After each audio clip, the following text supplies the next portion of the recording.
Hello everyone, আসসালামু আলাইকুম। কেমন আছেন সবাই? আশা করি সবাই অনেক অনেক ভালো আছেন। সো আজকে ভিডিও খুবই গুরুত্বপূর্ণ এবং খুব স্পেশালি হতে আছে পার্ট 10 এর। আমরা কিন্তু এখন পার্ট 11 তে চলে গিয়েছি, যেখানে আছে অপটিক্যাল সম্পর্কে আমরা সবাই অনেক বুঝি, যেটাকে আমরা সাধারণত স্থূলতা মানে দেহের অতিরিক্ত চর্বি জমা হওয়ায় জনিত একটি স্বাস্থ্যগত সমস্যা। স্থলের জন্য দেহের সার্বিক কর্মকাণ্ড ব্যাঘাত ঘটে, অতিরিক্ত খাদ্য গ্রহণ, শারীরিক পরিশ্রম না করা এবং বংশগত কারণে স্থূলতাজনিত সমস্যা সৃষ্টি হতে পারে।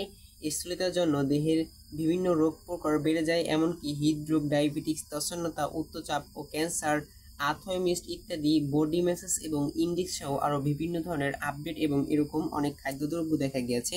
একজন মানুষের দৈনিক খাদ্য যে পরিমাণ ক্যালোরি গ্রহণ করে তা যদি সাধারণ তাপমাত্রা দেহে প্রতিদিন তুলনায় অনেক খুব বেশি কম হয়ে থাকে, তাহলে তাহলে স্থলভাগ থেকে অতিরিক্ত পরিমাণ কিন্তু এনার্জি ড্রিঙ্কস আমাদেরকে মূল্যায়ন করতে বলা হয়েছে।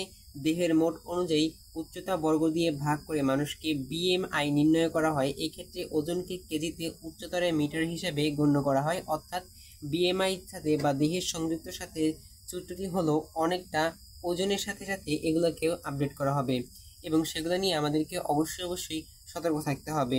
এবং 18.5 মিলি কেজির এই ওজনের স্বাভাবিক কম্ব ও অতিরিক্ত মাত্রায় স্থল প্রথম স্তরে এবং স্থল দ্বিতীয় স্তরে।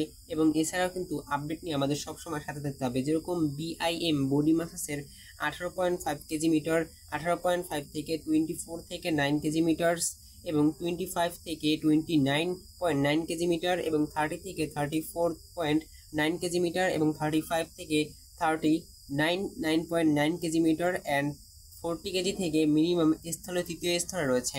সো আজকের ভিডিও এই পর্যন্ত ছিল। দেখা হচ্ছে আপনাদের সাথে খুব দ্রুত নতুন কোনো আপডেট ভিডিও নিয়ে। ততক্ষণ সবাই ভালো থাকবেন, সুস্থ থাকবেন এবং আল্লাহ হাফেজ। আপনারা সবাই নিজেদের খেয়াল রাখবেন। আসসালামু আলাইকুম।